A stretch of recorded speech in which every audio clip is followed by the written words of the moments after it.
How's it going, everybody? My name is Alex. Today's date is May the 26th, 2017, and this is my second podcast on my new channel called For the Love of Hoops. Now, today I've named this podcast KD's Revenge and my thoughts on the NBA Finals. Now, that's one thing because I really feel like the narrative of this finals is going to be Kevin Durant, and in a way, Kevin Durant versus LeBron James more than anything else. Now, before I get into the finals, I just want to talk a little bit about KD. And I mean, you probably already know he's come in the league in 2007 behind a guy named Greg Oden, who you may or may not know. But KD, pretty quickly, he emerged into a superstar. And after that, one of the best players in the whole entire league. And he's pretty much been on top of the league since then. He's an elite superstar level player.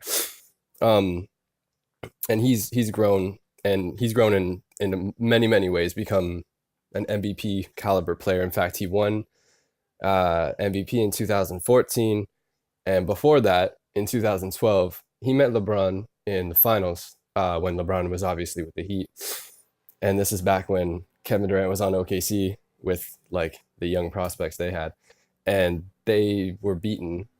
OKC was beaten in 5 games by LeBron's Heat. So that happened in 2012. 2 years later, he wins the MVP.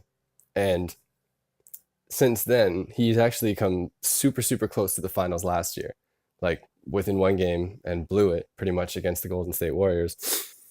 And so he's never really made it back to the finals since 2012. But he is going back to the finals this year, starting June 1st. And what I want to get across today is that I think KD is pissed.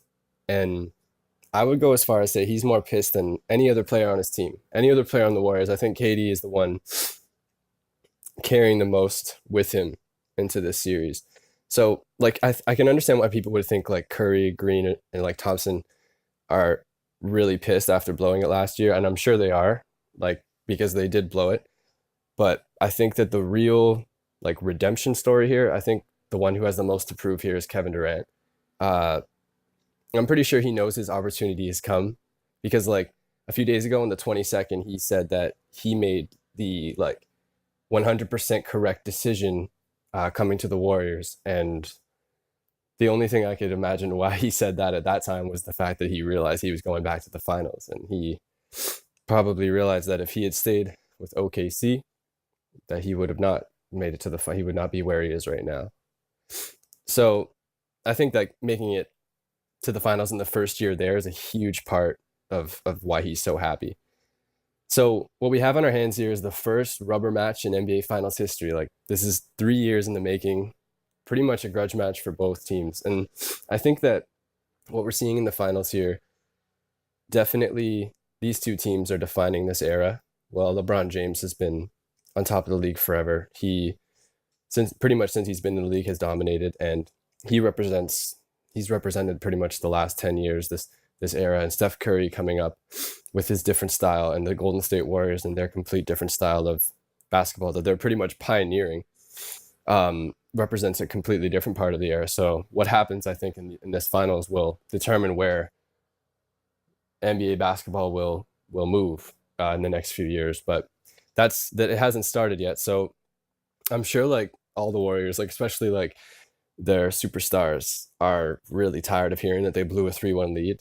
And I think they're probably tired of people saying that they can't beat Cleveland if Cleveland's at full strength. Because obviously when they beat them 2 years ago, it was pretty much just LeBron and like Timothy Mozgov, and I don't even remember who else, but Kevin Love got injured, and obviously Kyrie got injured too.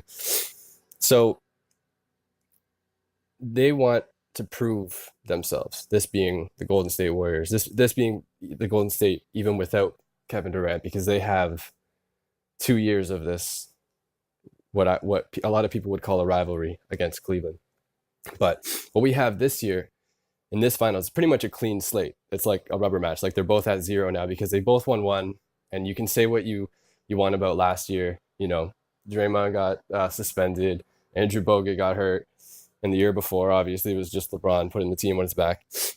So the Golden State Warriors, I feel like they think they have some making up to do, and I feel like Golden State Warrior fans probably think that, and even Golden State Warrior haters probably think that too.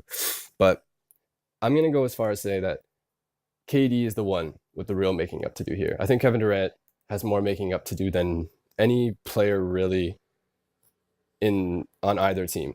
So the reason why I say that is because KD has been pretty vocal about how he always felt like he was number two. Like he always felt like there's a quote back in like 2013 with Sports Illustrated, and he said, "I've been second my whole life. I was the second best player in high school. I was the second best pick. I was the second pick in the draft. Sorry, I've been second in the MVP voting 3 times. I came in second in the finals. I'm tired of being second. I'm done with it." Now that was like 4 years ago, so he's probably like super done with being second now. He's probably even more fed up with being told that LeBron is number one, LeBron is way better than him, and that he could never catch him.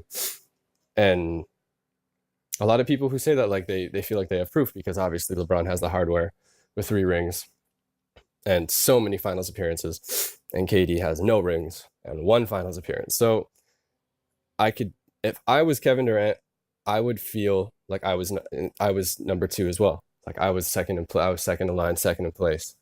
So I really think that KD can make up a lot of ground here. I think he could really, really prove himself and change how he's looked at after this, because he, like I said, he always felt like he was number two.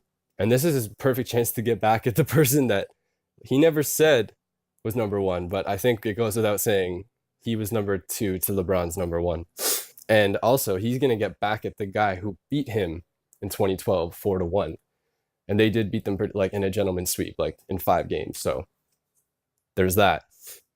So KD in a matter of weeks can go from being like a ringless superstar who lived in LeBron's shadow his entire career to a different Kevin Durant, maybe a Kevin Durant who's starting to be looked at in a different light. But that's a different topic for a different time.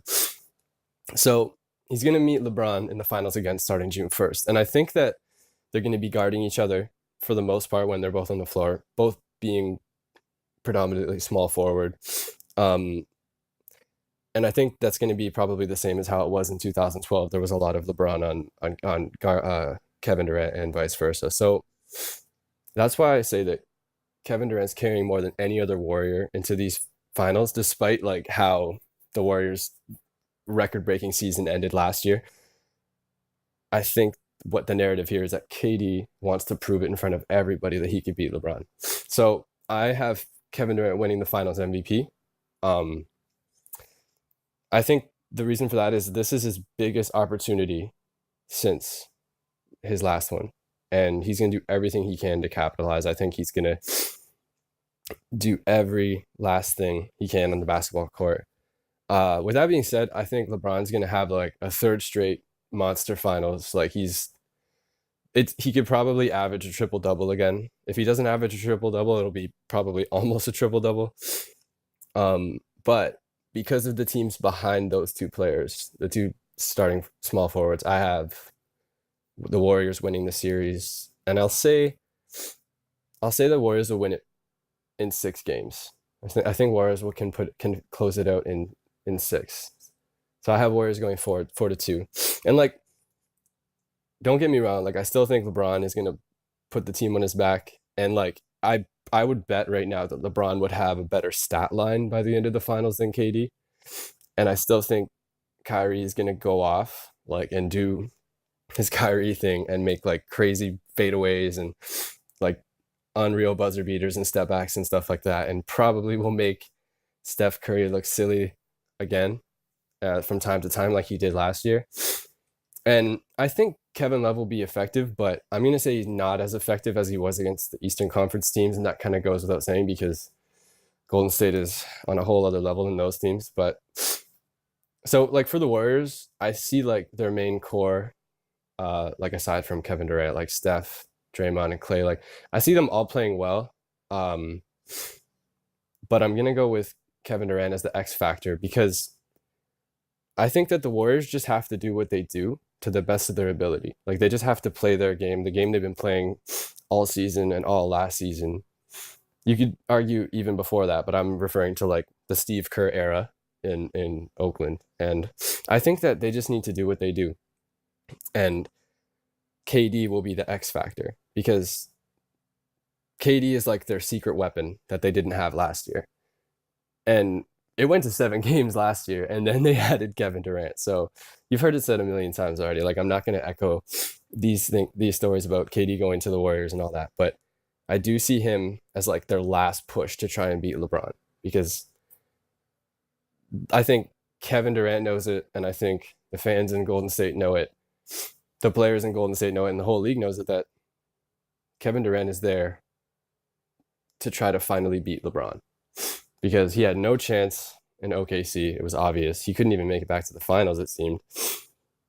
And Golden State was having enough trouble with LeBron. So I think a lot of people are kind of going on without saying that, but I get the feeling at least that he's there with LeBron in mind on the other end. So like I I see it as, no pun intended, like no word like name play here, but like LeBron is obviously the king and Golden State needs to slay that king to overthrow him. And right now I see Kevin Durant as the younger knight that they've recruited and they've like groomed to face him one on one because obviously it's a team game and it's 5 on 5, but I'm gonna look at this finals to be a complete war between LeBron and Kevin Durant, and that's because LeBron is just gonna do his LeBron thing. He's gonna bring his unbelievable, crazy talent, and probably average stat line much like last year. Maybe not as crazy, but it is possible he definitely could. And KD wants to be that guy to stop him, and he knows that he's the last push. He's the last chance that the Warriors have to dethrone the king, basically. And I think that KD will. Like I think he's going to get the best, maybe not the best of that matchup with LeBron, but like I said, because of team on team, I think that Kevin Durant will be able to complete his mission as being that secret weapon, that final push against this team. And KD going 5 years without making it to the finals, in which LeBron has made it to the finals 5 times. I feel like there's been so much time for Kevin Durant to wait and to ponder and to even spend time injured and away from the game to just build up all the anticipation to this moment. And I don't think he's going to let it slip away from him. I do think he's going to deliver. I do think it's going to be a war between him and LeBron James, and that's the matchup that I'm going to be looking for the most. I think they're both great teams. It's going to be fun to watch, but I think that Kevin Durant will play with a chip on his shoulder, especially with the fact that he's going to be matched up with LeBron James, who currently is known and widely regarded as the best player in the world. So I want to say thank you so much for checking out my second podcast. There'll be plenty more topics like this to talk about for the rest of the season, throughout the finals, and of course throughout the off season. So thanks again. My name is Alex, and this is my new channel called For the Love of Hoops. All right, take care.